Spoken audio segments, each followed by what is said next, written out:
ક્યારેય વિચાર્યું છે કે કરોડો લોકોને જેઓ અલગ અલગ ભાષાઓ બોલે છે, જેમના રીત રિવાજો જુદા છે, એ બધાને એકસાથે લાવીને કેવી રીતે કહી શકાય કે આપણે સૌ એક છીએ? વેલ, આજે આપણે એ જ અદ્ભુત ગાથાને સમજવાના છીએ. કેવી રીતે ભારતના સ્વાતંત્ર્ય સંગ્રામ દરમિયાન એક સહિયારી, એક સામૂહિક ઓળખનો જન્મ થયો. તો ચાલો ને એકદમ મૂળભૂત સવાલથી જ શરૂઆત કરીએ. આખરે એવું તો શું હતું જેણે પ્રદેશ, ધર્મ અને જાતિ જેવી બાબતોથી ઉપર ઉઠીને લોકોને ભારતીય હોવાનો અહેસાસ કરાવ્યો? આ સવાલનો જવાબ જ સમજી લો કે આપણી આજની આખી વાતચીતનો પાયો છે.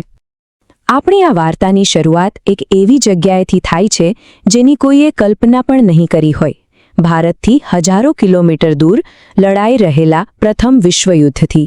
ચાલો જોઈએ કે આટલા દૂરના યુદ્ધે ભારતમાં રાષ્ટ્રવાદની આગ કેવી રીતે ભડકાવી. આમ તો જુઓ, યુદ્ધ તો યુરોપમાં લડાઈ રહ્યું હતું, પણ એની કિંમત ભારતના લોકો ચૂકવી રહ્યા હતા. આ યુદ્ધે એવી પરિસ્થિતિઓ સર્જી જેણે બ્રિટિશ શાસન સામેના ગુસ્સાને એક સાવ નવા જ લેવલ પર પહોંચાડી દીધો. અહીં જે ખરેખર સમજવા જેવું છે ને, તે એ છે કે આ માત્ર આંકડા ન હતા. આ દરેક મુદ્દાની સીધી અસર સામાન્ય માણસના જીવન પર પડી રહી હતી. યુદ્ધના નામે ટેક્સ વધારવામાં આવ્યા, જેના કારણે ખાવા પીવાની વસ્તુઓ મોંઘી થઈ ગઈ. ગામડાના જુવાનિયાઓને પકડીને જબરદસ્તી સેનામાં ભરતી કરવામાં આવી રહ્યા હતા. એટલે કે દરેક ઘરમાં આર્થિક તંગી અને ગુસ્સો બધું જ વ્યાપી ગયું હતું. અને કહેવાય છે ને કે જ્યારે દુઃખ સહિયારું હોય ત્યારે એ લોકોને જોડે છે. દેશના ખૂણે ખૂણામાં લોકો એક જ જેવી મુશ્કેલીનો સામનો કરી રહ્યા હતા. બસ આ સહિયારા દુઃખે એક સહિયારા દુશ્મન સામે એક થવા માટેની જમીન તૈયાર કરી દીધી. હવે આ જે અસંતોષની આગ હતી, એમાંથી બે મોટા જન આંદોલનોએ જન્મ લીધો. એવા આંદોલનો જેણે ભારતના ઇતિહાસની દિશા જ બદલી નાખી. તો જુઓ, એક તરફ હતું ખિલાફત આંદોલન. આ આંદોલનનું કારણ શું હતું? તો પ્રથમ વિશ્વયુદ્ધ પછી તુર્કીના સુલતાન, જેમને દુનિયાભરના મુસ્લિમો પોતાના આધ્યાત્મિક નેતા એટલે કે ખલીફા માનતા હતા, એમનું અપમાન થયું હતું. અને બીજી તરફ હતું ગાંધીજીનું અસહકાર આંદોલન, જેનો સીધો હેતુ બ્રિટિશ શાસનને જડમૂળથી હલાવી દેવાનો હતો. અને અહીં જ ખરી મજા આવી.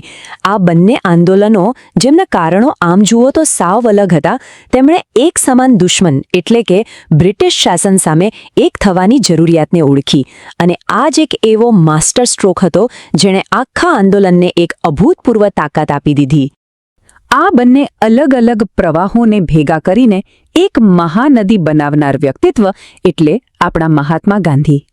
એમણે માત્ર નેતૃત્વ જ ના આપ્યું, પણ એક એવી નક્કર વ્યૂહરચના આપી કે જેણે કરોડો લોકોને આંદોલનમાં જોડાવા માટે પ્રેરણા આપી.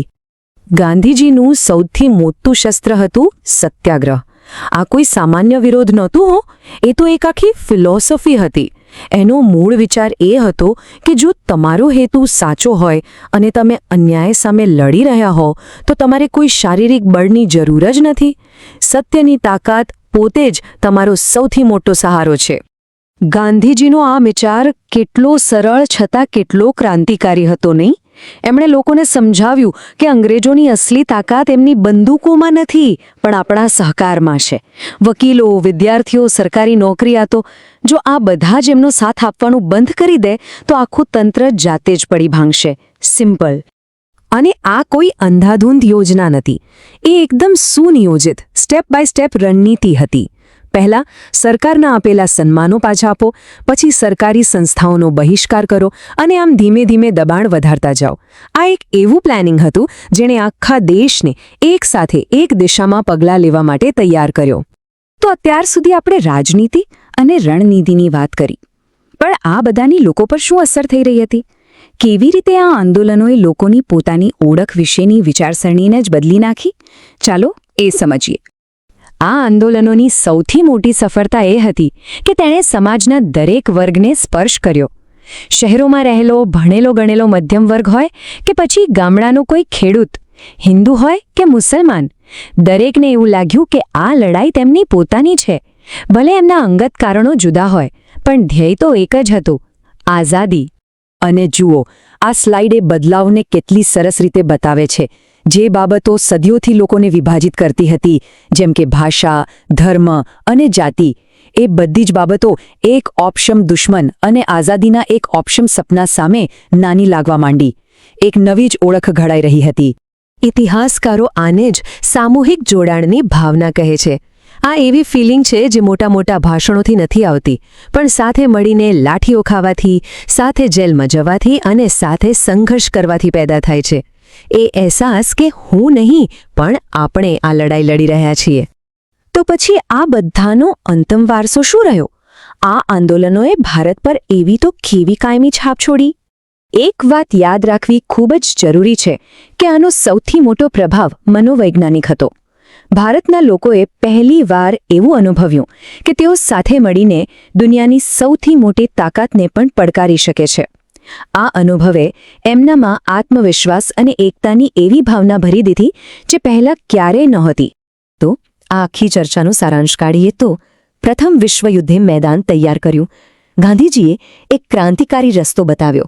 2 મોટા આંદોલનોએ લોકોને જોડ્યા અને આ બધાના પરિણામે એક નવી રાષ્ટ્રીય ઓળખનો જન્મ થયો. અને આ કોઈ નાની સૂની વાત નહોતી. સદીઓના વિભાજન અને ગુલામી પછી એક વિચાર મજબૂત બની રહ્યો હતો કે આ વિશાળ ભૂમિ પર રહેતા તમામ લોકો એક છે અને એ છે ભારતીય. અને અંતે એક વિચારવા જેવો પ્રશ્ન મૂકીને જાઉં છું. જો સંઘર્ષ એકતા પેદા કરે છે તો પછી શાંતિના સમયમાં રાષ્ટ્રો પોતાની એકતાની ભાવનાને કેવી રીતે ટકાવી રાખે છે? આ પ્રશ્ન ઇતિહાસ જેટલો જ આજે પણ એટલો જ મહત્વનો છે. જરૂર વિચારજો.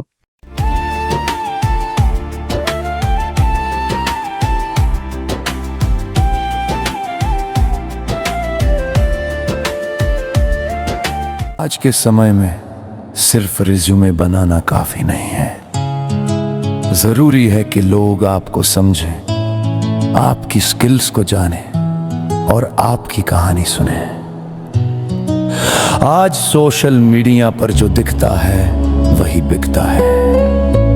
इसीलिए हम लाए हैं रिज्यूम एक्सप्लेनेशन वीडियो सर्विस, जहां आपका रिज्यूम ये प्रोफेशनल तरीके से ये आसान भाषा में समझाया जाता है. दिखो, इससे बनती है आपकी करियर रेपुटेशन और मजबूत होती है आपकी सोशल रेपुटेशन.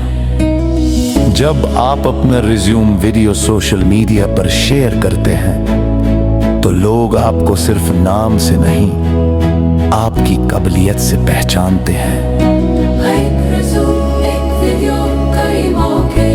क्योंकि आपकी पहचान मायने रखती है.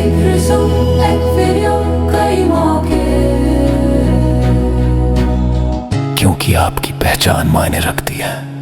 हर सफल डिजिटल समाधान के पीछे एक सोच होती है, एक अनुभव होता है और एक यात्रा होती है.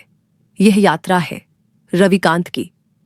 रविकांत एक ऐसे प्रोफेशनल हैं जिन्होंने टेक्नोलॉजी को सिर्फ कोड तक सीमित नहीं रखा, बल्कि उसे समस्याओं का समाधान बनाया. साल 2009 यहीं से शुरू होती है उनकी कहानी. एक सॉफ्टवेयर डेवलपर के रूप में उन्होंने CRM और एंटरप्राइज सॉफ्टवेयर सिस्टम्स पर काम किया. .NET टेक्नोलॉजी उनकी तकनीकी नींव बनी. साल 2012 में उनकी भूमिका बदलती है. वे सरकारी क्षेत्र से जुड़ते हैं और BTAST प्रोजेक्ट के अंतर्गत डिस्ट्रिक्ट IT कंसल्टेंट बनते हैं. यह परियोजना बिहार सरकार और DFID यूनाइटेड किंगडम के सहयोग से चलाई जा रही थी. यहां उन्होंने सीखा कि टेक्नोलॉजी नीतियों को कैसे लागू करती है और सिस्टम लाखों लोगों को कैसे प्रभावित करते हैं. साल 2014 एक नया अध्याय. रविकांत केयर इंडिया से जुड़ते हैं, एक वैश्विक संगठन जो स्वास्थ्य, शिक्षा और सामाजिक विकास के क्षेत्र में दुनिया भर में कार्य करता है. यह अनुभव उनके दृष्टिकोण को और व्यापक बनाता है. साल 2015 में वे software education and research private limited का हिस्सा बनते हैं. यहां वे शिक्षा, स्वास्थ्य, चुनाव, पुलिस और वित्त विभाग जैसी महत्वपूर्ण सरकारी परियोजनाओं पर काम करते हैं. यह चरण उनकी तकनीकी परिपक्वता को नई ऊंचाइयों तक ले जाता है. साल 2016 अंतर्राष्ट्रीय अनुभव. रविकांत IPE ग्लोबल के साथ काम करते हैं, एक संस्था जो 100 से अधिक देशों में विकास परियोजनाएं संचालित करती है. लेकिन साल 2017 में एक बड़ा निर्णय लिया जाता है, स्वतंत्र रूप से कुछ अपना बनाने का. परिवार, मित्रों और प्रोफेशनल पार्टनर्स के सहयोग से वे कस्टम सॉफ्टवेयर और वेबसाइट डेवलपमेंट की सेवाएं शुरू करते हैं। साल 2018 से उनका फोकस स्पष्ट होता है, स्कूल ERP सॉल्यूशंस, ऐसे समाधान जो स्कूलों के शैक्षणिक और प्रशासनिक कार्यों को डिजिटल, सरल और प्रभावी बनाते हैं। साल 2019 में सफल साझेदारियों के साथ यह कार्य और तेजी से आगे बढ़ता है। आज रविकांत एक बिजनेस सॉल्यूशंस प्रोवाइडर हैं। वे प्रदान करते हैं school ERP solutions, customised software development, mobile app development, professional advertisement, video making. हर प्रोजेक्ट में अनुभव, समर्पण और गुणवत्ता झलकती है। उनका personal app Ravikant Google play store पर उपलब्ध है और उनका YouTube चैनल ज्ञान, टेक्नोलॉजी और रचनात्मकता का एक डिजिटल मंच है। दुर्गापुर, पश्चिम बंगाल से वे देश और संस्थानों के लिए डिजिटल समाधान बना रहे हैं। ये कहानी सिर्फ बीते वर्षों की नहीं है, ये कहानी है भविष्य को डिजिटल रूप देने की। रविकांत उन प्रोफेशनल्स में से हैं जो टेक्नोलॉजी को भरोसे के साथ जोड़ते हैं। आज रविकांत उन नामों में से एक है जिन पर संस्थाएं भरोसा करती हैं, क्योंकि यहां सिर्फ सॉफ्टवेयर नहीं बनते, यहां समाधान तैयार होते हैं